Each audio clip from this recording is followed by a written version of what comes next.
Alright, well I was just berry picking and I got Rocky some wild catnip. It's in flower now, so it's really strong.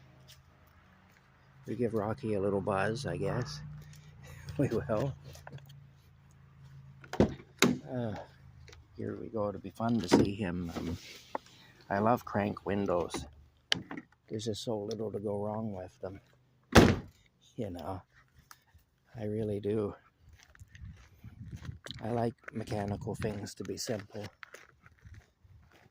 Anyway,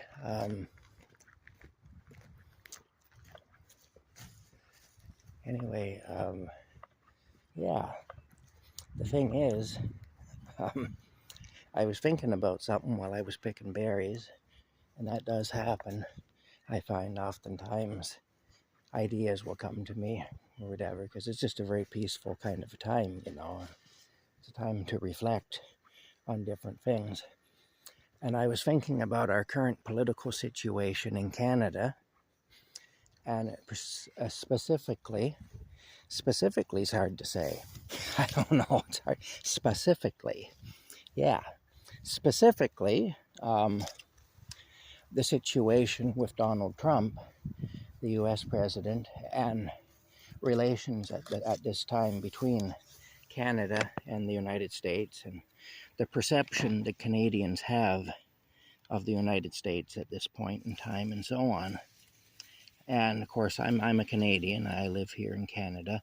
I'm not particularly proud to call myself a Canadian at this point, because this is a pretty messed up place with what's happening right now with our globalist government and everything, you know.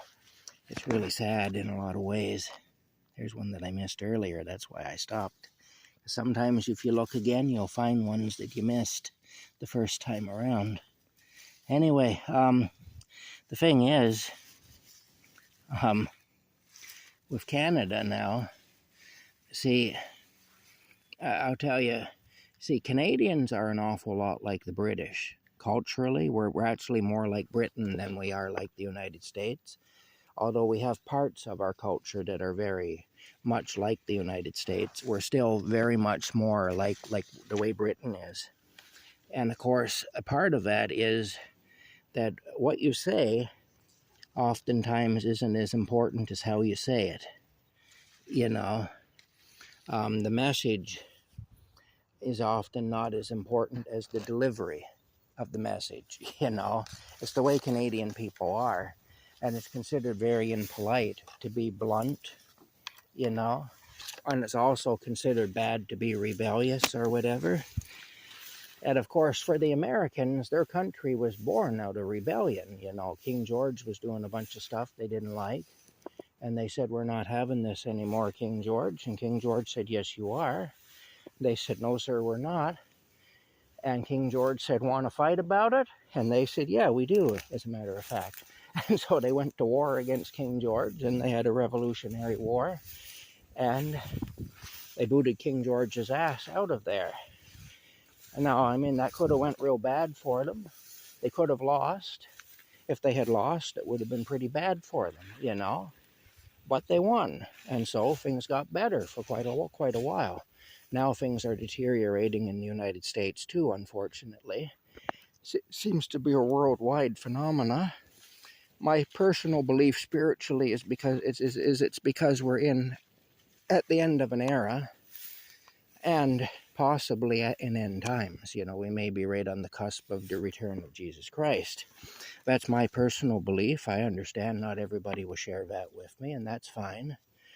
I don't think any less of you if you don't. That's just my personal belief. Anyway, here's the thing.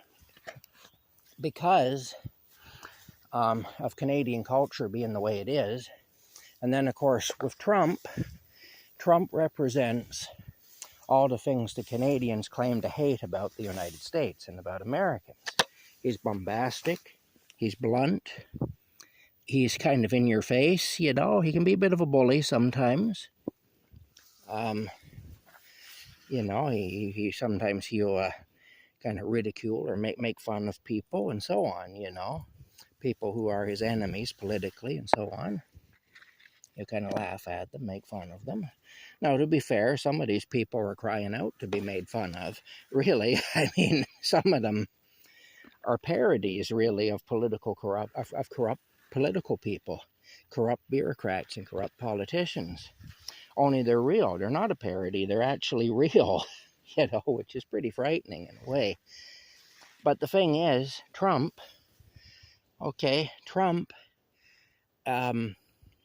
like I say, he's bombastic, he's a braggart, he's sometimes a bully, and he has a way about him that kind of Canadians find off-putting, as do many British people. Again, because Canada and Britain tend to be more culturally similar than Canada and the United States. I would say we're more like the Americans than the Brits. Look what I got, Rocky. Catnip. Hey, look. That's yours.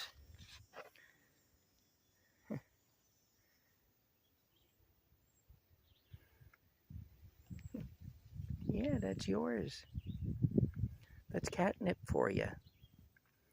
But here's the thing, though. We may be more culturally, we're more culturally like the Americans than the Brits. But we're still more like the Brits than we really are like Americans. And so Canadian people tend to find that kind of off-putting. So the thing is, he's already got some strikes against him here. He's not very well liked, just because of his personality, basically. Because he has a personality that many Canadians find very off-putting.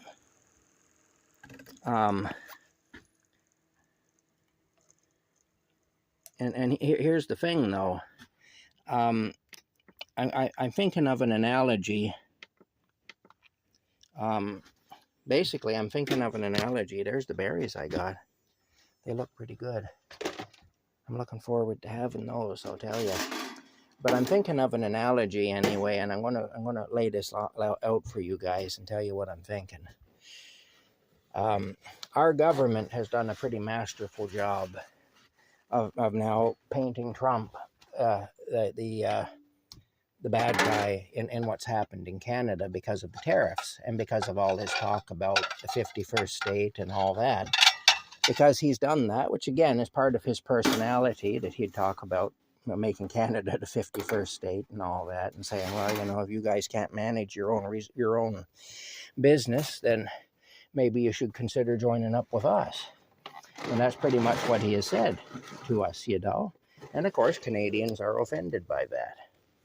And again, Canadians just in general find Trump kind of offensive. I actually like Trump, and even I find him kind of offensive. But then I'm not a typical Canadian either. I tend to be kind of anti-establishment and whatnot. So I had a lot of really bad experiences with the powers that be early on in my life. And so I don't really worship authority like most people in Canada do. And so anyway, that pizza looks good. I'm looking forward to that too. And there's my orange drink there. I got Crush this time, so I guess I got a crush on Crush, you could say. Anyway, if you use that as your slogan, I want some money, because you can well afford to compensate me for that. Anyway, I got a crush on Crush. So whatever big conglomerate owns the Crush franchise, I'm going to want some money for that slogan if you use it, that's all. Anyway, it's like this, though. Our government, like I've watched this all my life. I'm 57 years old now. I was born in 1968. 1968 was the start of Pierre Trudeau's reign. Not Justin. Justin wasn't even born yet in 68. We've had Justin recently. Now we have Carney, but Mark Carney. But here's the thing. All my life, I've watched one government after another tear this country down. And it's been done on purpose. So I'm going to make an analogy here to explain how I see the current state of affairs here and our perception of Trump here. Not my perception personally, but the perception of the average Canadian, it seems. Basically, it's like this. Picture a middle-class working neighborhood. Just houses, A-frame houses and so on, maybe the odd brick house here and there, but a middle-class working neighborhood. Nice neighborhood, not the best neighborhood, but a nice neighborhood. And the people there get along with each other. There's a kind of a community there and so on that's been built up over the years. Now, let's say a new resident moves in. And this new resident has the kind of personality Trump has. He's bombastic. He's a braggart. He sometimes mocks other people. He can be a bully. And, the other residents of the neighborhood soon decide they don't like this new resident. This guy's a jerk. We don't like him. He's a jerk, basically. That's what they decide. Everybody eventually comes around to having a conversation with this guy, and they all come away with the same idea. This guy's a jerk, and he doesn't fit in. He's just not going to fit into the neighborhood. He's just got too much of an aggressive personality. He's just too, he's an asshole, basically. He's just an asshole, and that's what they decide. Well, in some respects, Trump is an asshole. So, he and this other fella would have that in common. And he does rub people the wrong way, again, just like this other fella that I'm talking about moving into the neighborhood. Now, let's get back to the abandoned house, though. There's an abandoned house in the neighborhood. It's been abandoned for decades. It's been deteriorating. The roof is caved in. Now the rain is going down through it, and the floors are buckling, and the plaster's falling down from the ceilings and the walls. Thieves have broken into it and stolen anything of value. Scrapping thieves have broke into it and torn all the copper plumbing and the copper wiring out of it. It's a mess. It's a mess. The windows have been broken by vandals, and now the plants are growing into the house. Vandals have spray painted really badly painted pictures of penises and swastikas and pentagrams and the F word all over inside and outside of it. The place looks like hell. Basically, it's just a fallen down mess.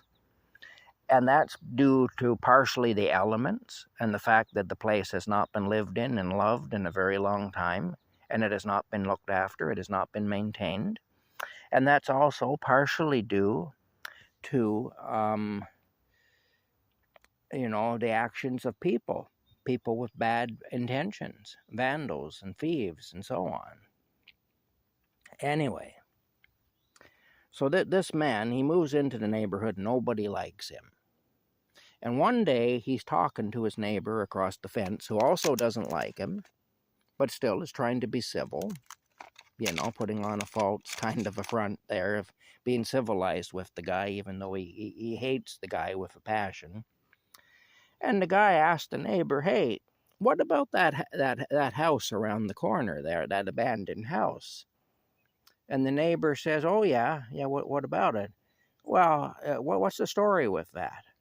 Well, I don't know. I've been here 20 years, and it was abandoned when I got here, and I've watched it deteriorate over that time. It was already pretty well deteriorated before then, though. I've talked to some of the older residents around here, and they tell me that it's been abandoned for at least 40 years. Nobody's lived in it or anything, and it's just been allowed to go to hell, basically. Anyway, the new neighbor, who nobody likes, he says to this neighbor he's talking to across the fence, he says, well, I might find out who owns that, and I might put in an offer and buy that property. I think I could do something with that place. And then, of course, that neighbor goes all around the neighborhood, and he says, guess what? Everybody he talks to around the neighborhood, the jerk there, the asshole that's moved in around here, he thinks he's going to buy that property and fix it all up and everything. And what do they do? Then they say, oh, well, he's the reason that place has fallen down. It's his fault. Now, bear in mind, he only moved in a year ago. This place has been falling apart for 40 years at least, maybe longer. And a lot of people have had their hand in that, and some of it has just happened naturally due to neglect and due to a lack of love and care. You know, when a thing is not showing love and care, you take my cat here, Rocky. This cat is 17 years old. And look at him. He could pass for a 10-year-old cat or an 8-year-old cat easily, except for, of course, his wounded leg there. And you know why that is? It's because he's loved and he's cared for. You know, I'll do for that cat, even if it means depriving myself, because that's how much I love that little cat. And he knows he's loved. He feels it. And I believe he loves me too. And that just makes me love him all the more. And so I care for him. You know, I see that his needs are met. I see that he's looked after. I see that he's protected and he's provided for and so on. And as best I can. Now, nothing's 100%, of course. There's times that things aren't just as they should be, but that's because I don't have the resources sometimes to do what needs to be done. Even if I neglect my own needs, sometimes it still isn't enough. But here's the thing. I do my best for him, though. And I do that every day because of the love that I have for this wee animal here, this Rockycat, you know. But, you know, the thing is, and you go past a house, and you can see houses that are really loved. There's houses that are just where people just regard the place as a place to put your head down at night, place to keep the rain off your head, basically. That's all they are. And you can tell those places from the places that are loved. You know, houses that are, there's a house and then there's a home, and you can see the difference when you drive around a neighborhood. Who truly loves their home, their house, which is their home, and who just treats it like it's a hotel room, basically, a place to lay your head down at night so you don't get rained on, or whatever, you know. Anyway, the thing is, and you can tell by the way they keep the place. Do they do just the minimum so the place doesn't fall down? Or do they do things do they have beautiful gardens planted? Do they have, you know, this and that and the other thing? Yeah, how do they do things? How do they keep the place up? Do they have it painted in beautiful colors and whatnot, you know, and all the rest of it, you see? And this is the thing now. Canada is a country that has been abused. It's been pillaged by thieves, and it's been abused by corrupt people in high places. And on top of that, it's been neglected and unloved. And that has happened for the last 50 years at least, and really longer than that. It's happened.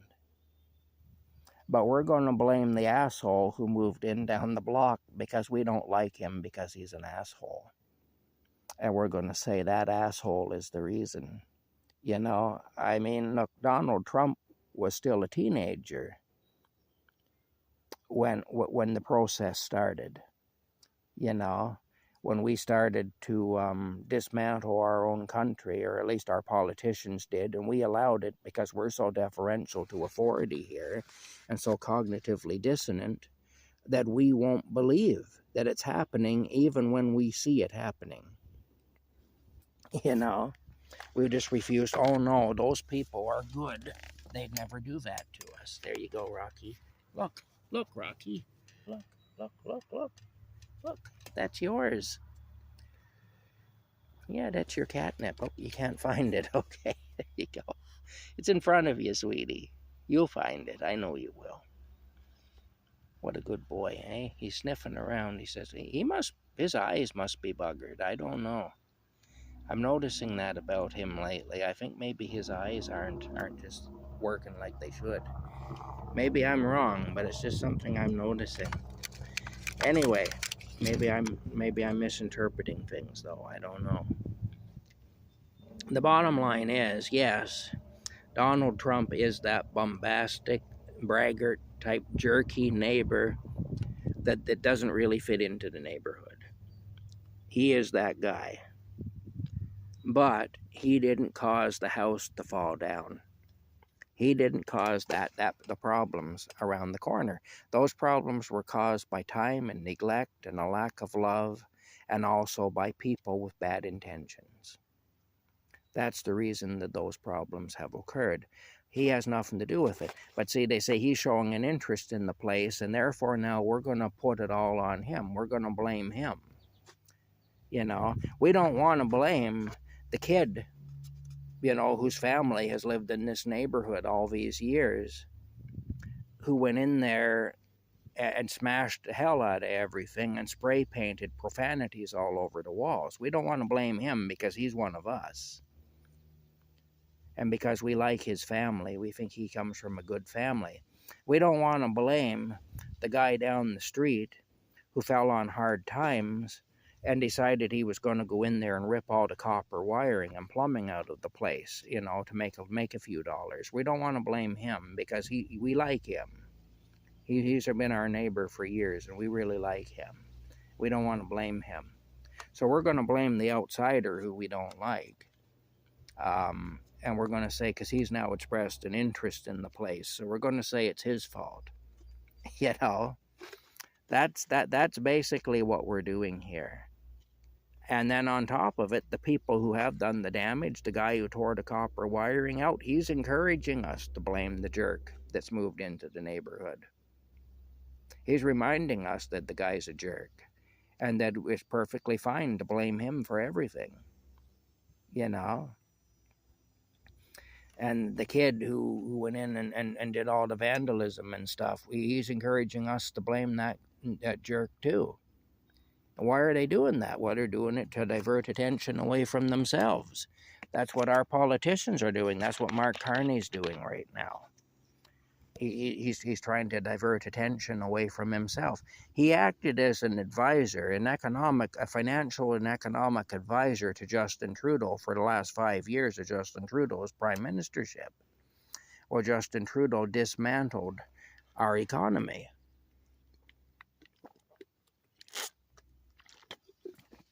And now he's going to say Trump did it, you know. So yeah, and the people are falling for it.